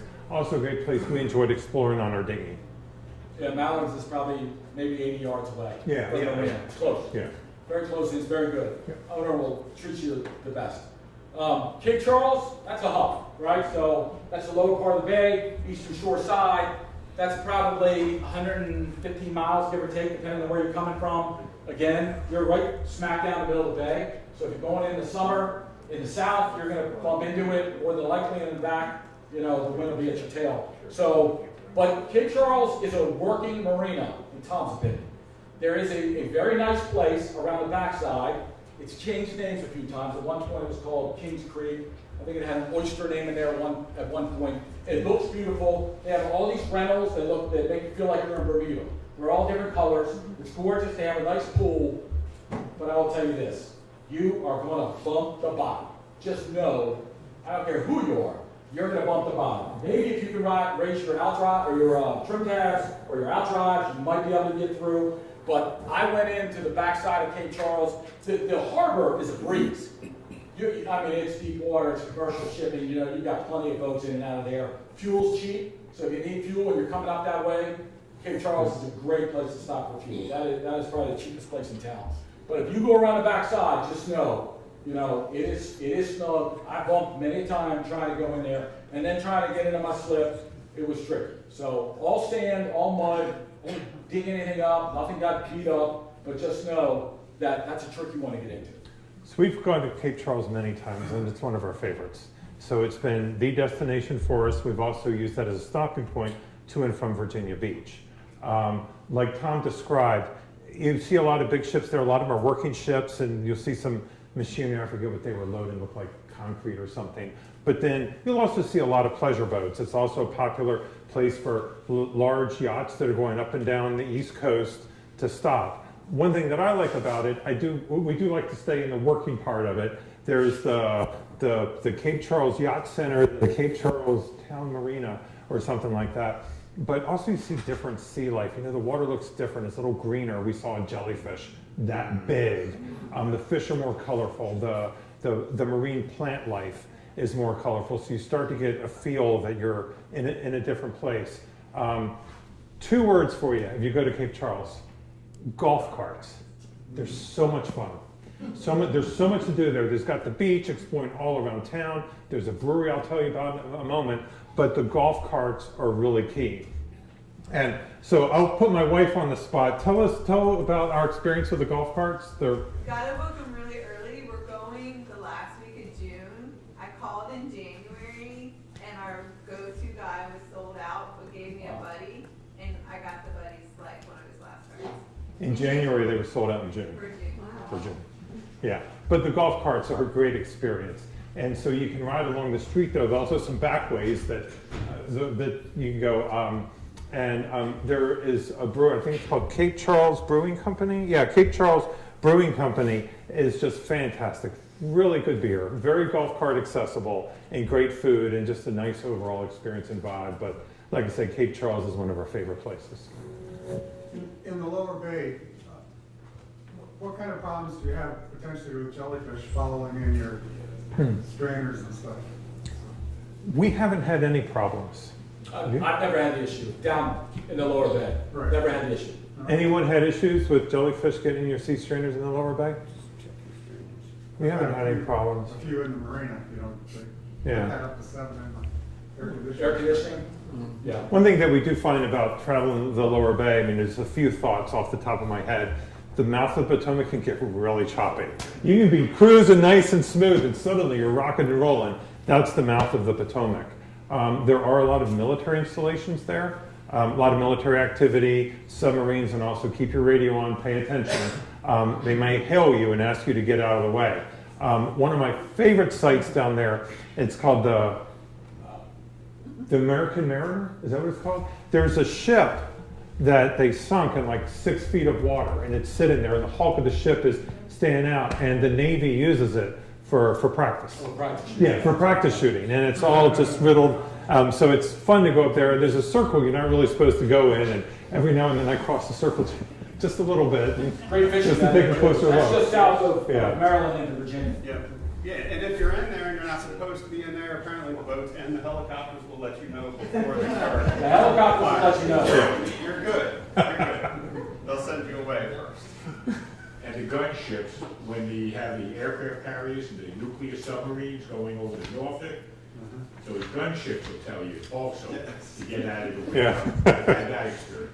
You know, it can be very calm up off of Herring Bay and blowing like nuts down there. So it is, you know, if you do travel down there, just know it's wide open, very susceptible to the winds. So just know, have a place that you're going to, because it can get a little bumpy on you down there. We should probably keep it moving. Anything else? Okay. So let's talk, yes. I just have one idea that you missed. When you talk about Crisfield, which is a fantastic marina, what I plan on doing is, I didn't realize how close Crisfield is to the ocean. So you can rent a car at Crisfield, and it's only a couple of hours drive to Chickatee. And Chickatee, during the year, is where they have those pony runs. Yeah, it's a good point. Anybody that has, young kids, it's a great idea. You go down to Crisfield, rent a car, and you can go over to Chickatee, a couple of hour drive, and see the pony runs. Yeah. You had a I was wondering about the western side of the Lower Bay, Reedville down towards Twin Island, that area. So from our personal experience, others might have to share. Reedville, Deltaville, some of those areas, we have not explored those yet. Some of them are smaller towns, smaller marinas. Some of the channels, I wasn't quite sure enough about us comfortably getting in there. And so personally, we have not done Reedville, Deltaville, or anything in that area, Colonial Beach. A few members of the club did go to, I think, Reedville last year on the long cruise. I think it's only 3 boats. So very accommodating at that marina. Did that and then jumped across to the eastern shore and came back up. And that long cruise, that included a stop at Solomon's going down and coming back up, just for the slower boats and comfort and everything, to break up the trip. But it did, I think it went down, I think as far as You stay at Tides Inn? You know where we stay? I've seen it. There's a beautiful marina down there. Tides Inn, Tides yeah. Inn. I was going to mention that. Yeah. Tides Inn is fantastic. Beautiful marina. It's very expensive, but it's a resort.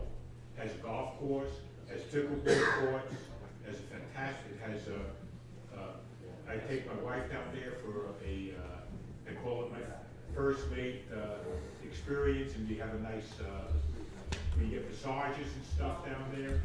It's really a great time. I think one of the restaurants, you gotta wear your blue blazer, right? Well, not blue blazer. But you do have to put on long pants. So we'll keep moving to keep on track. So now we're going to talk a little bit about anchorages and day trips. We've got a few that we'll highlight in the area, but generally we're looking at destinations that are within 20 nautical miles. We enjoy doing raft ups, restaurants. My wife and I enjoy dock and dines, things like that. So they're great options for that. So, Tom? Lowe's Wharf, let me walk you through, anybody been to Lowe's Wharf? Lowe's Wharf, that's a good part. So Lowe's Wharf is an easy one, 11 nautical miles. It's right on the backside of Poplar Island. It's easy, but here's the challenge. It's narrow entry, shallow water, lots of seagrass. So if you're running an inboard, you're going to be cleaning strainers, right? I would not leave your generator on, because the seagrass last time I was there was thick, and it shut me down pretty quick on my generator. So just a thought on that. It's also very shallow. So if you go in, and you'll see here, let me give you a good shot of it. So this is the This is where the restaurant, if you will, the food trucks, everyone kind of hangs out here. If you jump off the pier, you're probably jumping into maybe 2 feet of water, depending on the tide. I don't know too many boats these days are getting in here. I'm certainly not going in there, and all I need is 3.5 feet of water.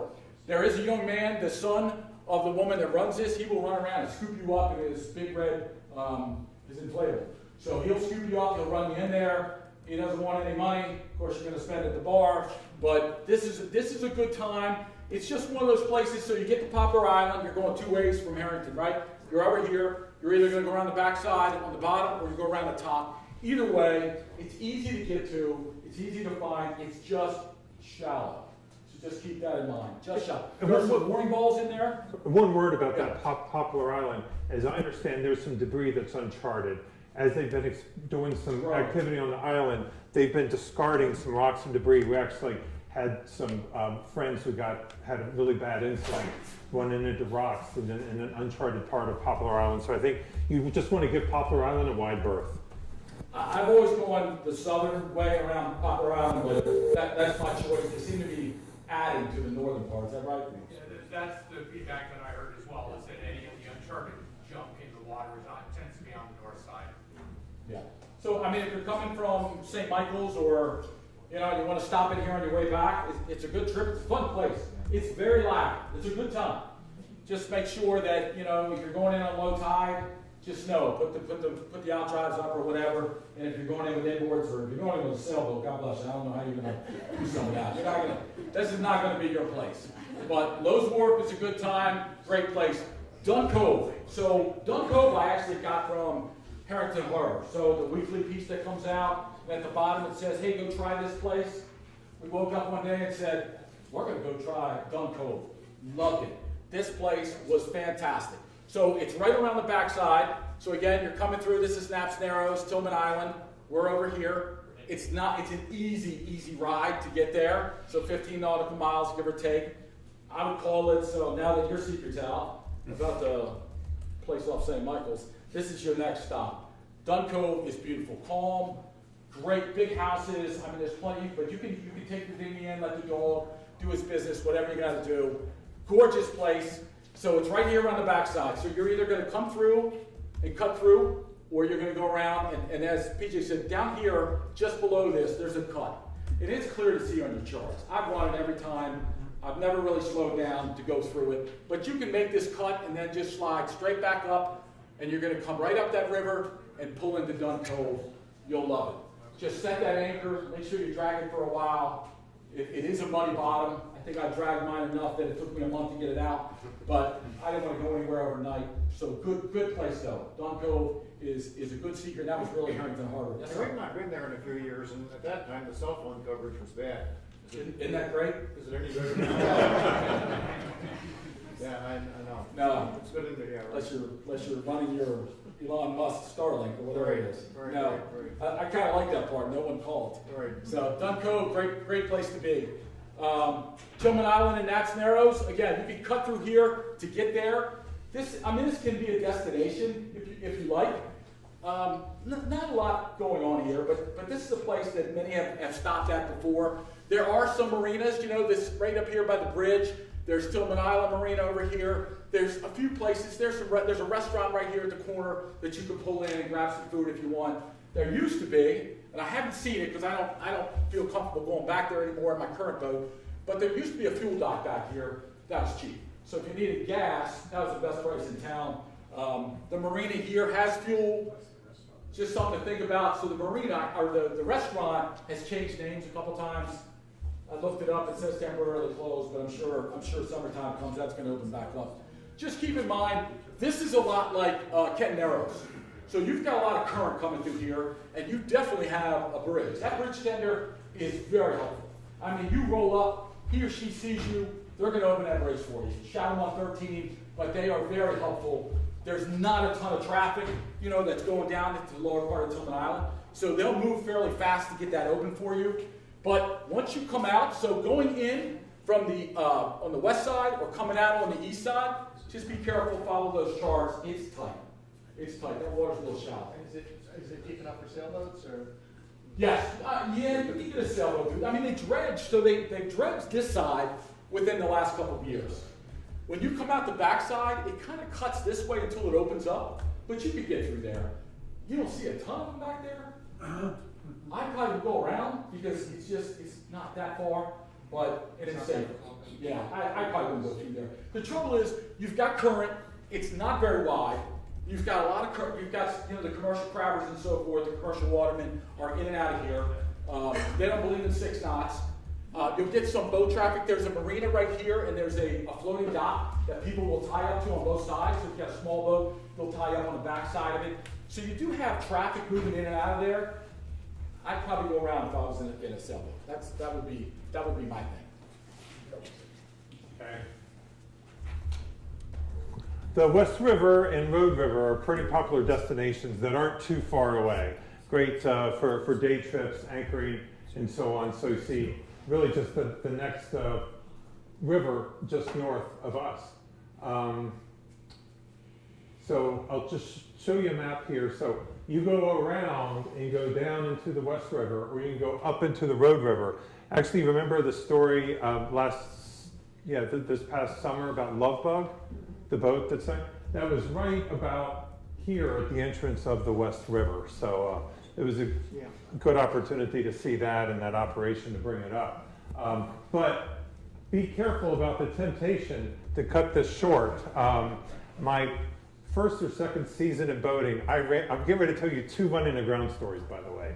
So I'm very modest and humble about my own failures. But yeah, I was coming along here as my first, on our first boat. I thought, why go all the way around? Let me just cut across, look deep enough. And I was going through and I was looking at the depth readings. I was getting like 3 feet. And I thought, oh no, so what does a new boater do when you're going on plane at speed and you start to see shallow water? Boom, boom, boom, boom, boom. So I ended up getting off as the tide was coming in. So don't cut across here. I advise going around and following the channel markers. There are a lot of crab pots there, and so you get to play the crab pot slalom as you go through there. So in the West River, one of our favorite dock and dines. It used to be called Thursdays. Now it's called Stan and Joe's. It's a great place to take friends, to take people. It's a long enough ride that they get to see a lot. It's beautiful, but it's cool. There's the outdoor seating and bar right there. There are slips all around the outside, and it's just a great place where you go. And they'll often have outdoor music. They've got typical waterside seafood around here, fried seafood, that kind of thing. But it's just a fun time. I remember one time, this was also on our older boat, I was trying to back into a slip and the current was kind of strong. It was probably a Saturday evening and afternoon or whatever. There were a lot of drunks at the bar. And as the current kept pulling me away and I was having trouble getting into the slip. And when I get close, they would go, whoa! And finally I said, I'm going to try one more time before I bail. So I made it in that time. And the whole bar erupted in applause. But it's a great place to take people. We really enjoy that. What was the name again? Stan and Joe's Riverside. There's also Pirates Cove there, which is also popular. We haven't been there yet. Anybody have experience at Pirates Cove? Yeah, Pirates Cove is a good restaurant, and then the little one next door, what's that called? You remember? I need a Pirates Cove And then there's a little Big Mary.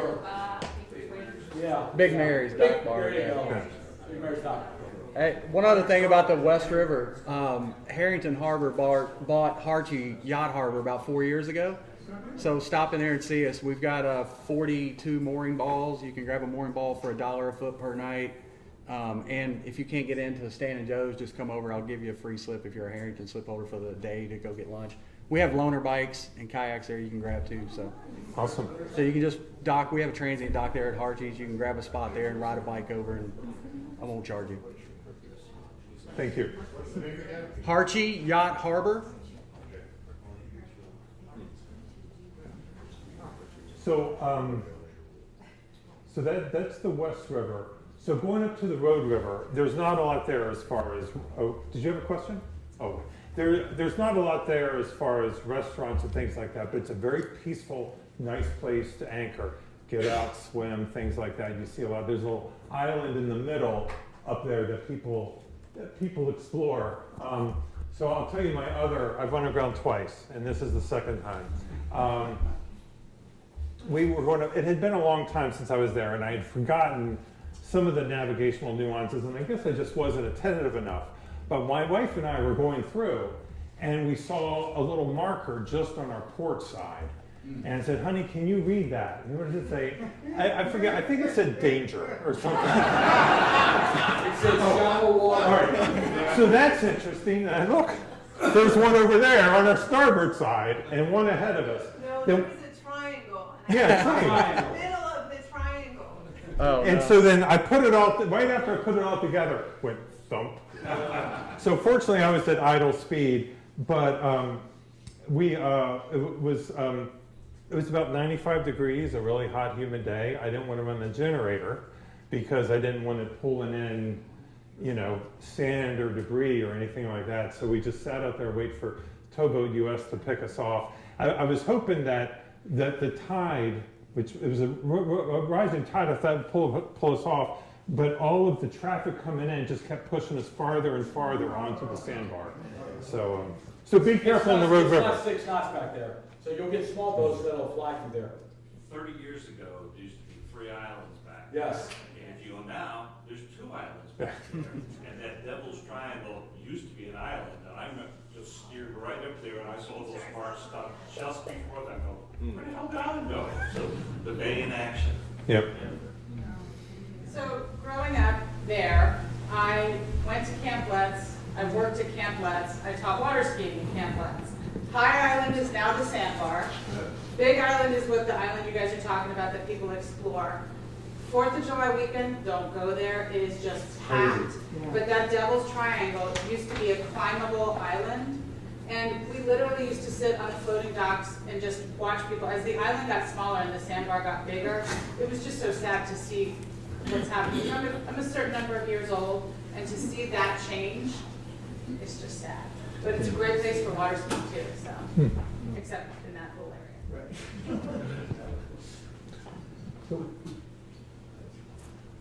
So we talked to those, I think we have the Magazine. Magathee's north of the bridge. So anybody who's been to Magathee? Okay, Magathee's a nice place. Beautiful river. Very narrow cut going in and out. Don't cheat that one. So once you get through there, it opens up wide. Okay, and a lot of folks, there's the island here. You're going to go around the backside, and that's a great place to hang out. It'll be you and your 400 friends. Again, it's like the Rhode River. It's very popular, but there's plenty of room back there. It's fairly protected by the wind. I will tell you this. This is a long way across. So if it's blowing, this is going to be exposed. But if you get up and around the backside of that island, you're set to go. There's been some arguments back and forth on, can you get on the island? Somebody owns the island. Where's the low water, high water mark, et cetera, et cetera. But there'll be plenty of boats up in there. So if you're coming down the bay and you want a place to get away, drop anchor. I wouldn't say there's a lot of places to go to in here. There's no destination marinas that you're going to find. But if you want to just get away for the day, a nice place to go, fairly quiet. The water's clean. If it's July and August, you can usually avoid the jellies.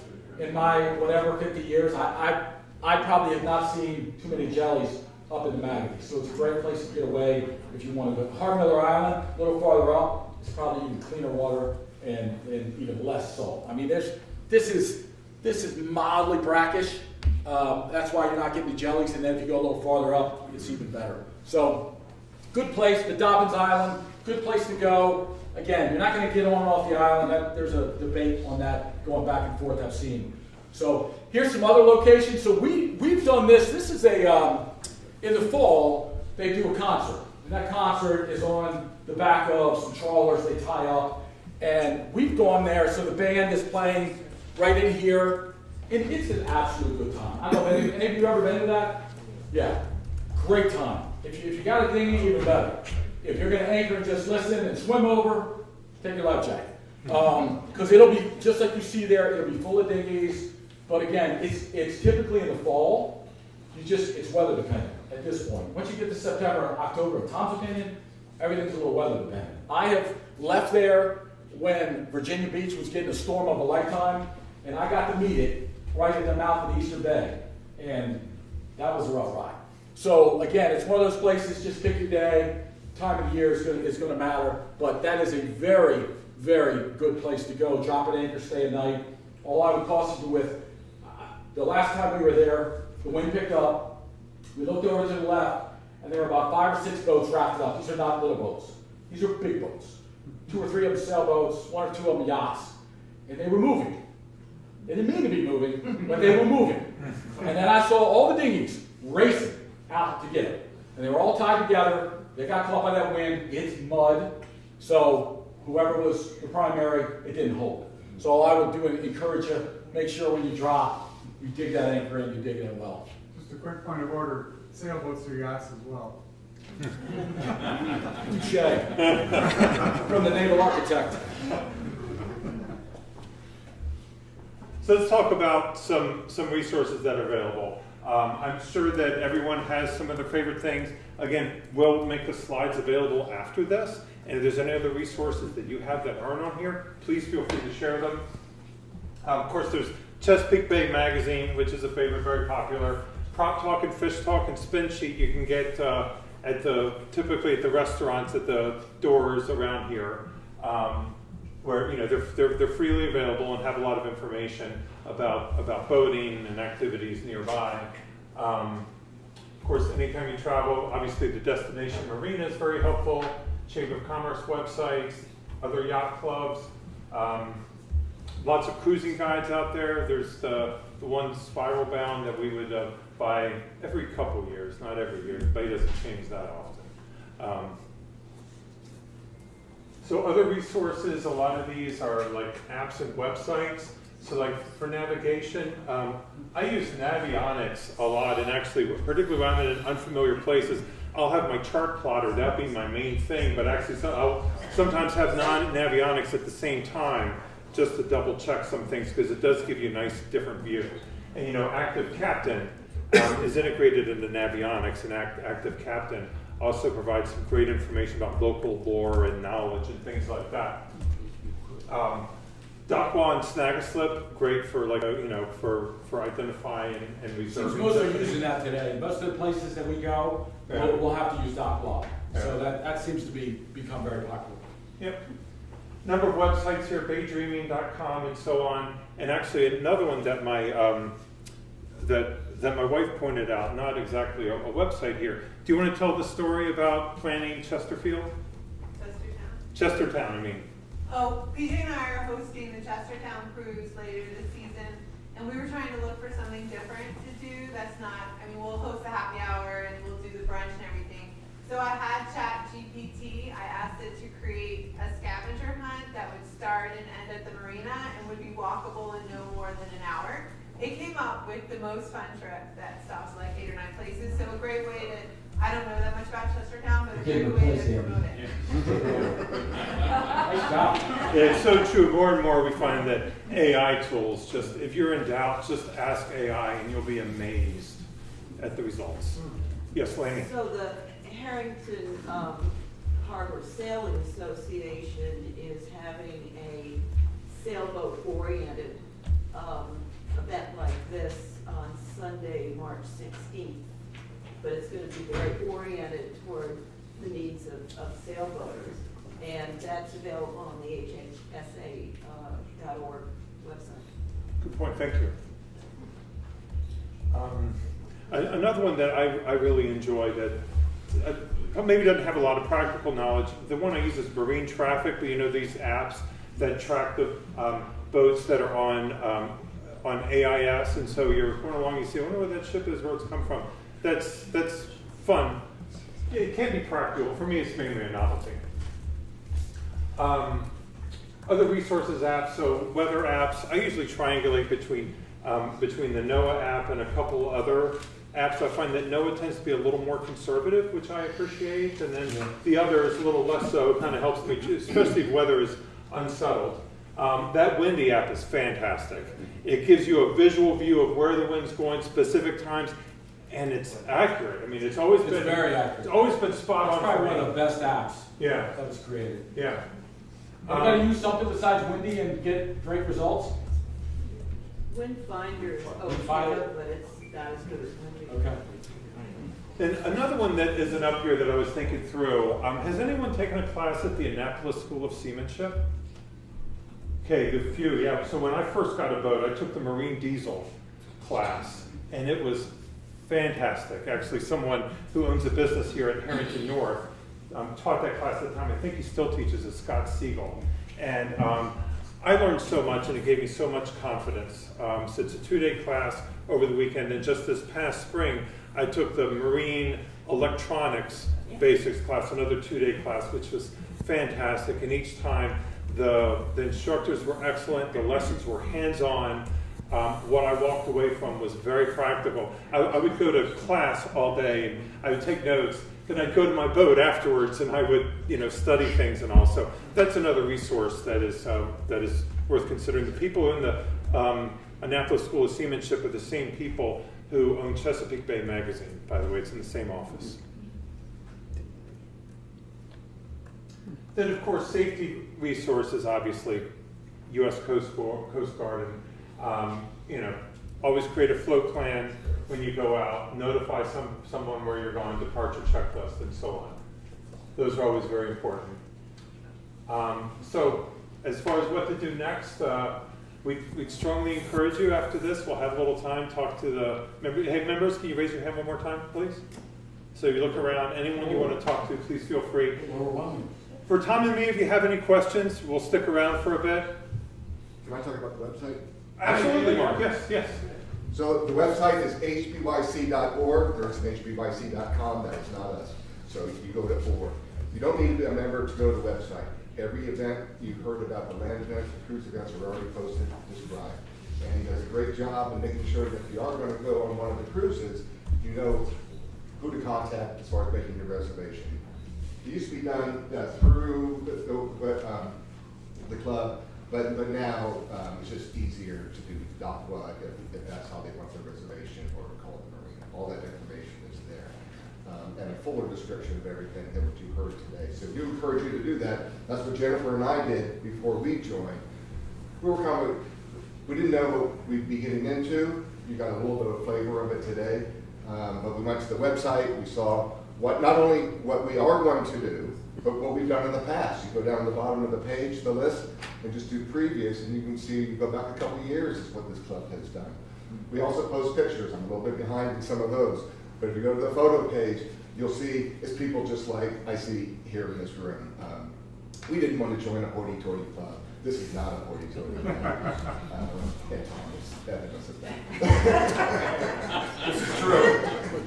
I resemble that. We didn't mention all of our events, almost all of them allow you to bring guests, usually without a limit. The prices for tickets, guest tickets are just a little bit higher if we're charging, and a lot of free events too. That information is on the website. I don't think it was mentioned, when you join the club, it's for the couple, right, or up to a couple. So you're only buying one membership for that $250. For a captain and a first mate. Right. $250 first year, $200 after that for your renewal. Right. And again, almost all events, particularly your cruises, you can bring wherever you want, but you're encouraged, and you fill out. We have a simple form that they aren't there yet for this year, and you will need to log in to actually access a form. You don't need to log in to see the events. If you want to bring a guest, they're always welcome. So thank you, Mark. Great points. Thank you. So yes, so HBY. I should have backed this up what you were talking. Go ahead. I was just going to say HBYC is our website, and this is the last slide. So go ahead, Jennifer. Yeah, I forgot one land event. The 7 that I mentioned run the season from mid-May through end of November, and those are all listed on the website. You can go under calendar of events and get descriptions of all those, as Mark mentioned. The one I forgot is in the winter, and it's the annual change of watch. And that happens in February, so it's off boating season. but it's a tradition for the club, and it's the change of watch from the outgoing board and some incoming board members.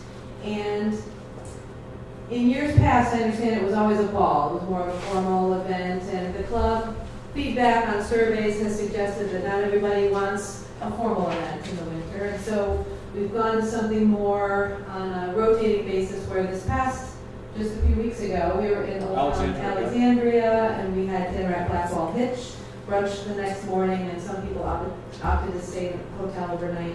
So it was just kind of a more casual weekend and opportunity to get together in the winter. But this coming year will be a ball. It's an outdoors ball, and we have booked the Naval Academy. So it will be a formal event at the Naval Academy in February next year. So hope to see some of you there. Another nice tradition I didn't mention is at opening day, there will be a firing of the cannon to kind of kick off the season formally, kick off the boating season. Anything to add on that, Craig? Nope, that's pretty much it. Blessing of the fleet. Blessing of the fleet, another nice tradition. Lori? Earlier today, I updated both bulletin boards at South and North, so we have a calendar of events that as you're walking by. And we put UV film on them, so they shouldn't fry this season. And there's a hat decorating contest at opening day in May. We have various opportunities for lots of good photo ops to populate those bulletin boards at both marinas. So again, the first land event is happy hour here outside Geedom on May 9th. So I hope to see, look for the banner, we hang the banner. Tell them if they just want to come to that first event, they don't have to be a member. And you're welcome to attend that May 9th happy hour without being a member. Bring a friend, bring a dockmate, come check us out. Thank you all very much. Thanks for all the discussion, the questions, and for being so attentive. It was our pleasure. Thank you.